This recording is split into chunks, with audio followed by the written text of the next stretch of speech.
Last week, we began telling the story of Lazarus and his two sisters. Here's the recap. Lazarus was sick, deathly sick, on his deathbed. Martha and Mary reached out to their good friend and rabbi, Jesus, whom they knew could do something about Lazarus' illness. They knew he could turn it around with a word. And so they sent a messenger to hunt Jesus down and give him the message that Lazarus was sick, and would he please come and do something? Well, their hopes and dreams were dashed when Jesus did not come when they called upon him. Perhaps the messenger returned telling Mary and Martha that Jesus had said, "This illness will not lead to death, but will serve to glorify God." But that's exactly what it did.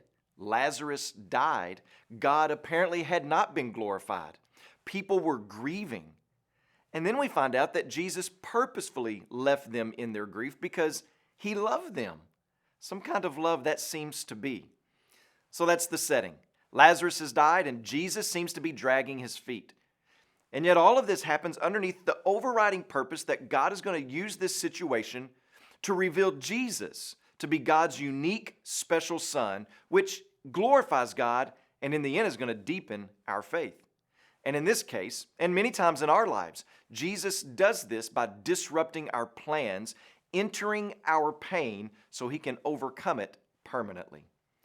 So how exactly does Jesus reveal himself? How does he display his glory, proving himself to be the Son of God? Well, this story takes place in 3 scenes or 3 conversations, each of them crafted to show us something about Jesus' glory. And so first we see Jesus' glory through his words with Martha. And next we see his glory through his weeping with Mary. And finally we see his working a miracle. Words with Martha, weeping with Mary, and then working a miracle.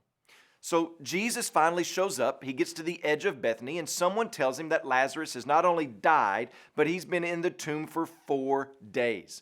Remember, Jesus is intentional with all of this, and it seems like Jesus is letting the situation get to a point of total hopelessness. But why? Because light shines brightest in the dark, and dependency is oftentimes learned in moments of despair. It's right here that God begins to reveal his glory through his Son. So join us tomorrow as we begin to uncover more of his glory.